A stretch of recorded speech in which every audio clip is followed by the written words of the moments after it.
Hi, Joe Smiles, Uncensored Natty Pro, rehab and strength conditioning expert for 22 years. I also work with a renowned orthopedic surgeon, has a tendon pain clinic on Harley Street, and I run an online mentoring permanent fat loss course called Fat Loss S.O.S. I help overweight and obese people lose fat and keep it off permanently. Will a resistance training technique called lengthened partials make you look better for both men and women? Well, I did a video called Don't Train Like Sam Sulek Using Lengthened Partials video, but in this video I'm going to tell you everything you know about lengthened partials. So make sure you understand all the points I make, backed up by evidence-based practice, so you can make less mistakes in your training. Firstly, lengthened partials are when you just do mini reps either on their own or usually until you can't do any more reps with full range of motion, and then you just keep going doing mini movement repetitions with the weight where the muscle is in a lengthened position until you can't do any more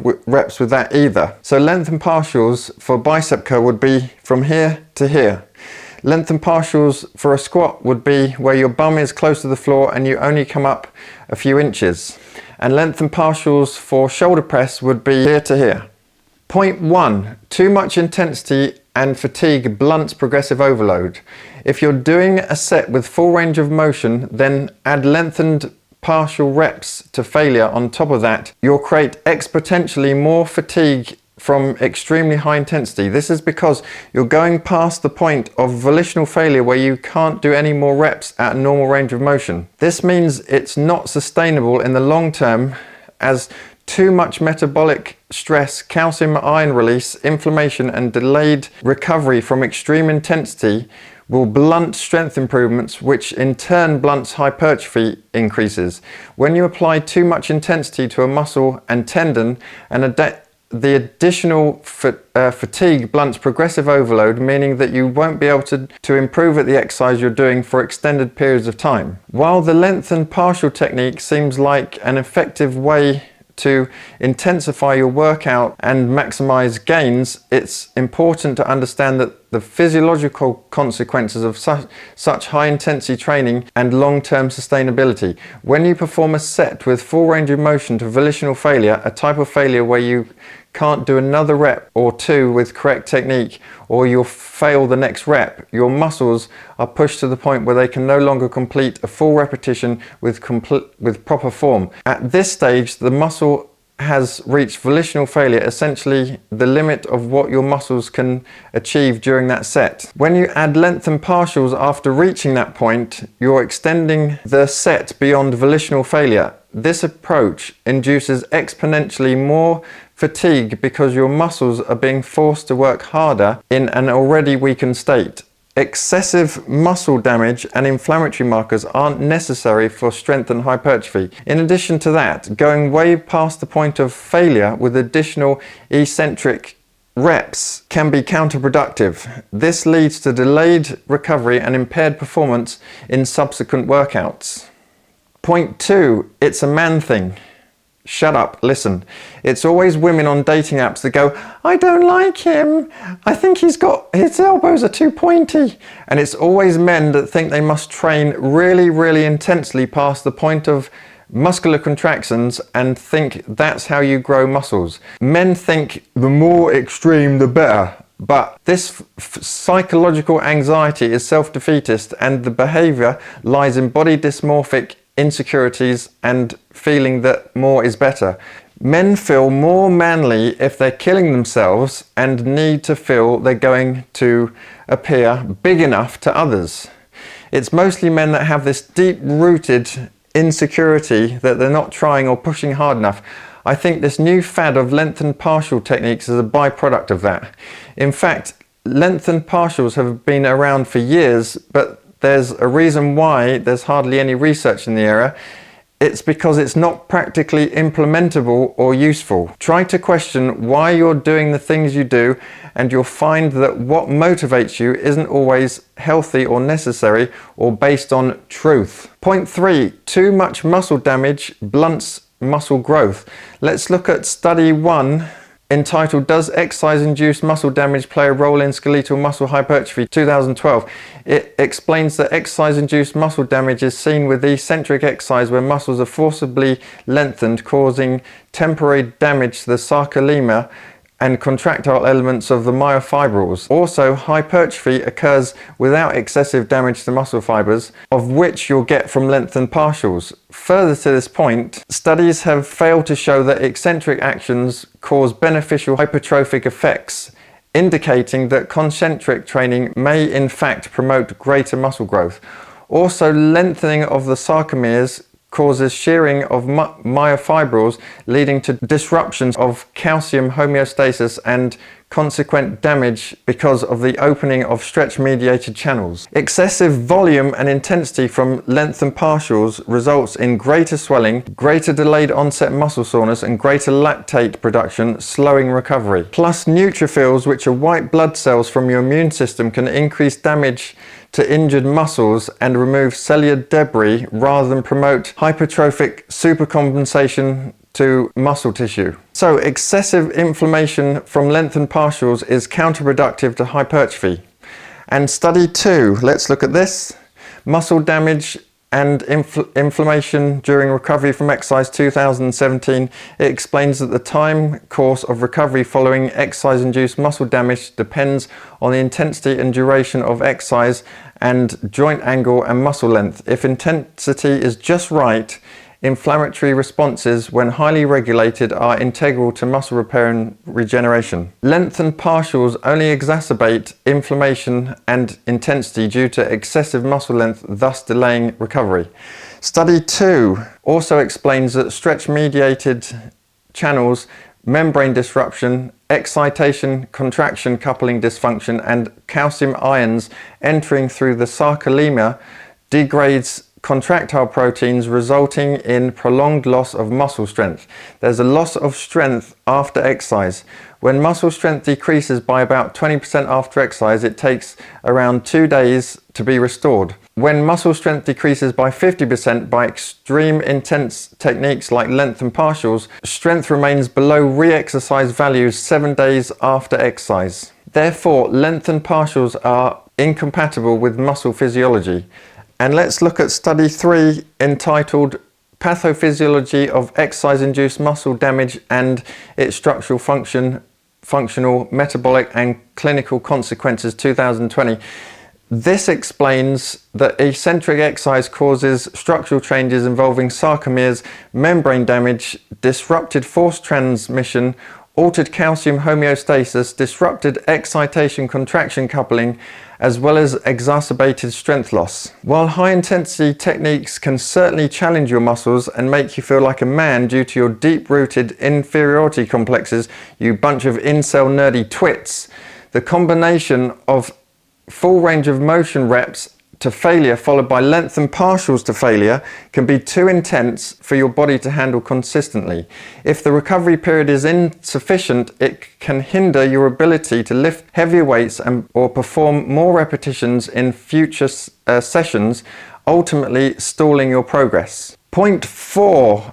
Weak evidence and few studies on lengthened partials. The studies on lengthened partials, like all other studies on specialist resistance training techniques, are of poor quality, and any good studies have weak evidence to support their use. There are few studies comparing lengthened partials to full range of motion. For example, let's look at study number 4 entitled Greater Gastrocnemius Muscle Hypertrophy After Partial Range of Motion Training Performed at Long Length Muscle Lengths 2023. Looked at 42 women training their calves in full range of motion, -25 to +25 degrees, outer range of motion -25 to 0 degrees or 90 degrees of the heel to the shin bone, and inner range of motion 0 to +25 degrees. However, unlike the chest or biceps, for example, the gastroc crosses the ankle and knee joints, and therefore its location needs to reach longer muscle lengths to produce a maximal force at longer muscle lengths. However, the biceps can be stretched at the shoulder but not at the elbow, and once the shoulder is extended, it will take the force production away from the forearm attachment hence losing its force to contract. So the biceps won't work well with lengthened partials like the calf because it has different leverages points.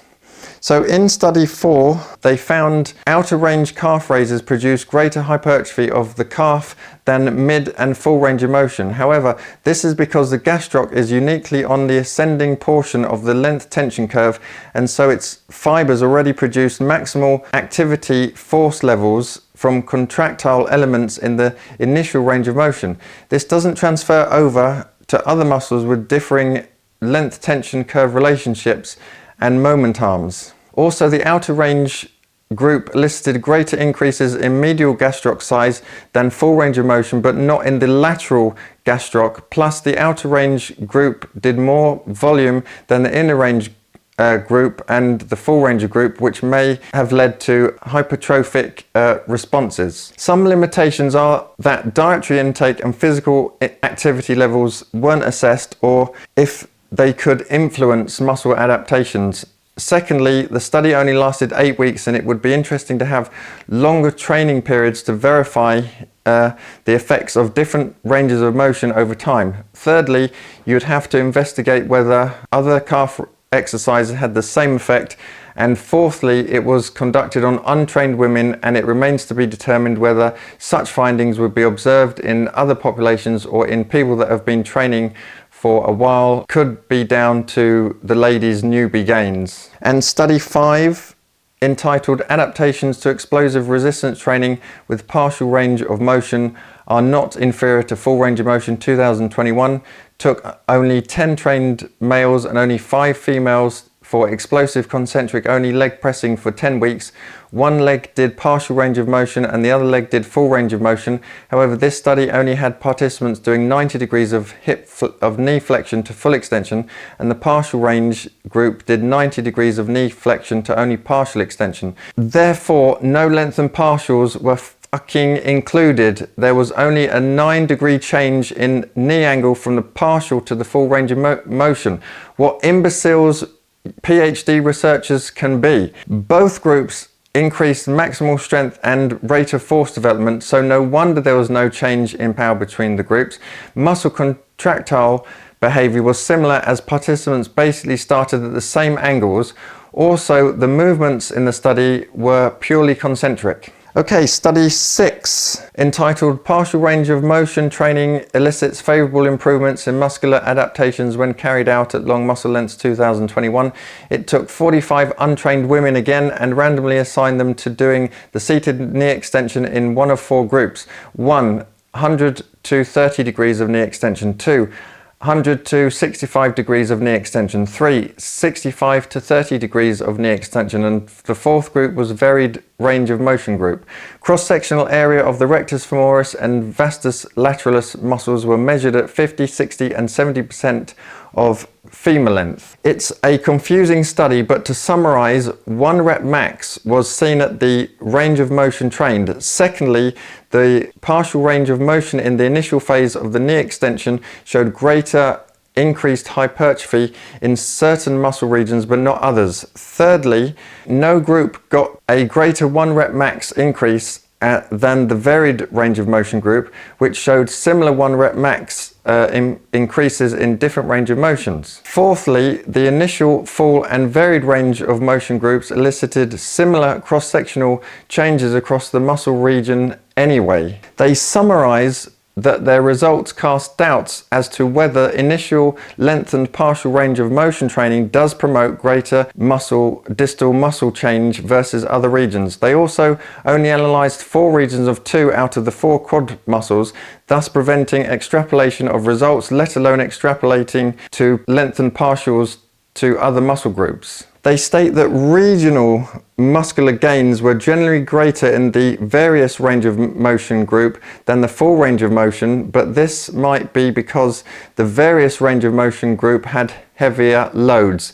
Duh, of course it does. And let's look at study 7, entitled Partial versus Full Range of Motion Resistance Training, a Systematic Review and Meta-Analysis 2023.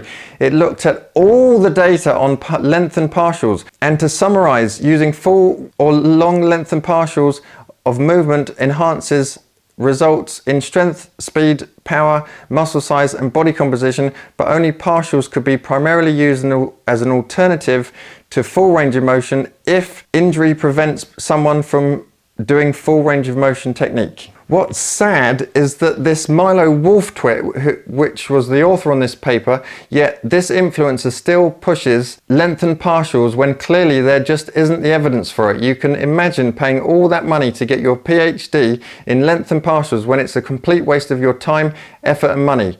No wonder he's so biased, and I really disagree with most of his opinions. The other day I saw him do a video where he was recommending a bicep curl by lying your upper arm horizontally on the bench. Jesus Christ, please let the world swallow me up now. Point 5. Lengthened partials stop you lifting more weight. Lengthened partials can negatively affect your ability to lift more weight in subsequent sets. This is primarily due to metabolic fatigue and excessive mechanical tension they induce.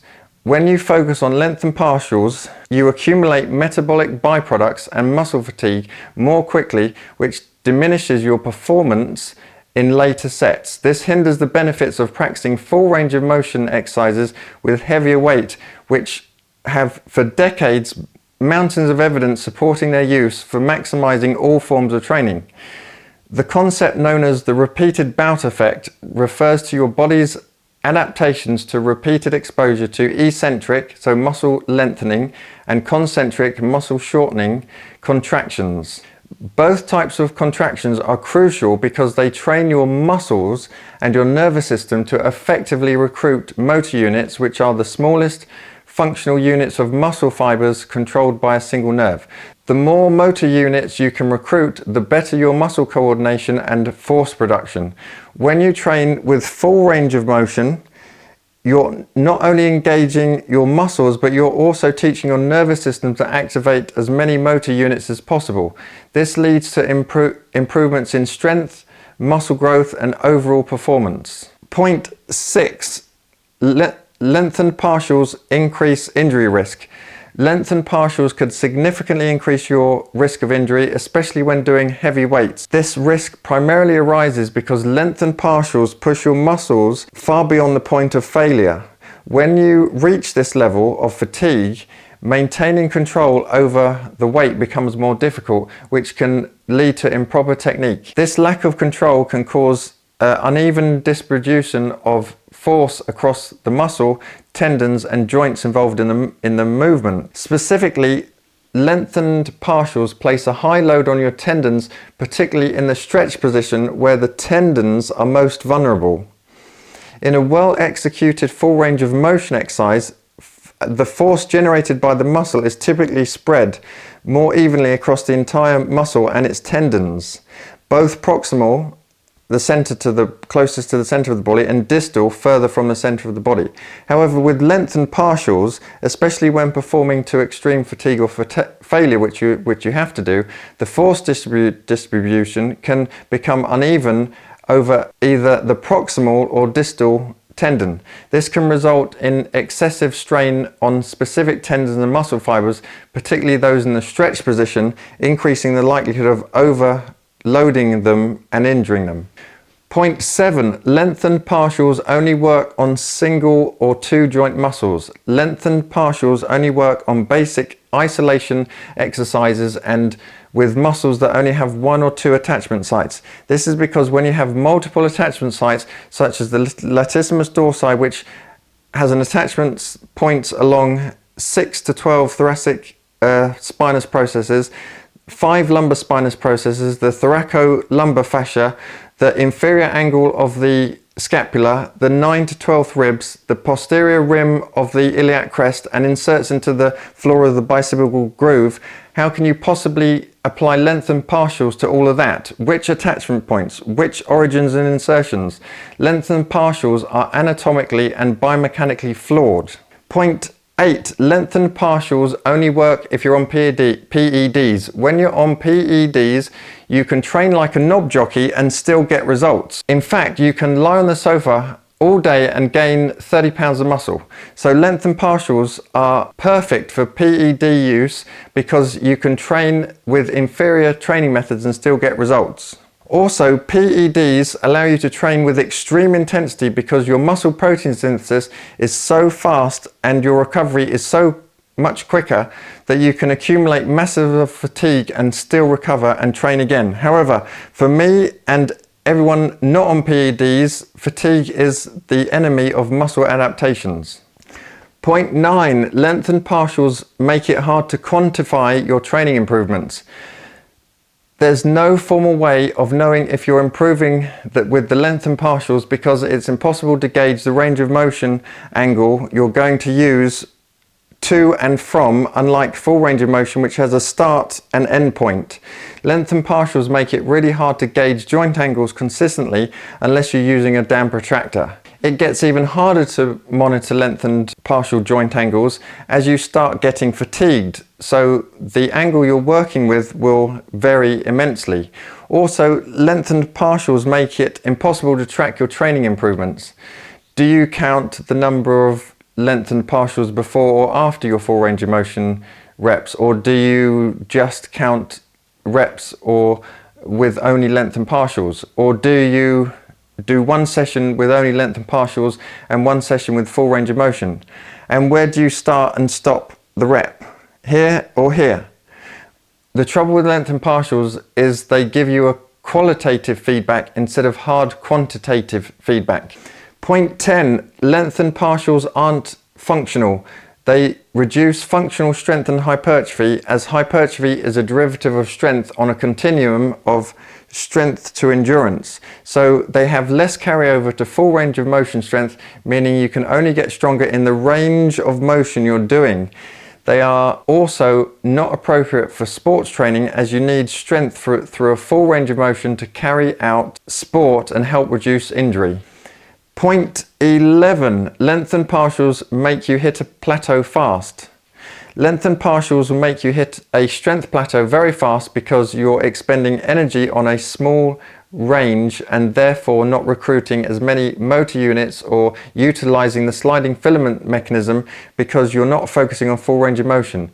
A motor unit is a motor neuron and the muscle fibers that it innervates. So focusing on full eccentric and concentric means you recruit muscle across its entire length. This means different motor units are activated throughout different phases of the motion. So actin and myosin filaments within the contractile properties slide past each other.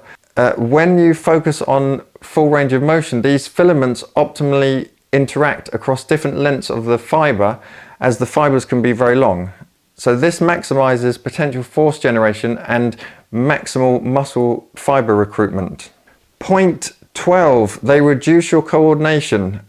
Also, with too much fatigue, which is the opposite principle needed for optimizing hypertrophy and strength, combined with limited range of motion, lengthened partials limit motor learning and coordination between agonist and antagonist muscles. Therefore, lengthened partials disrupt smooth and correct movement pattern coordination. Okay, I hope you found that helpful, and I hope it clarifies the lengthened partials technique, why you shouldn't use them, and also give you an insight into the research on lengthened partials, or the terrible research. Remember, lengthened partials aren't anything to do with stretch-mediated hypertrophy, and stretch-mediated hypertrophy has nothing to do with resistance training.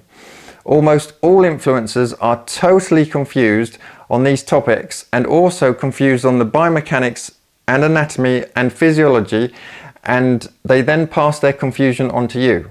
They also sell you training plans based on concepts that are inferior to techniques that have stood the test of time. But inferior training methods work for them because they're on PEDs, and anything works when you're on PEDs. Well, apart from your dick, your vagina, your intelligence, your heart, your blood pressure, your kidneys, and your self-esteem. Remember that misinformation and disinformation spreads like wildfire. You've got to develop your critical thinking skills and question everything you think about personally and everything that people say to you in an unbiased objective manner. To summarize, with lengthened partials technique, your post-workout fatigue will be too high and you'll plateau and burn out in a matter of weeks. You also risk the chances of injuring muscle or worse, injuring tendons. Let me know if you want help with your training, rehab from an injury, or if you want permanent fat loss, and have a good day.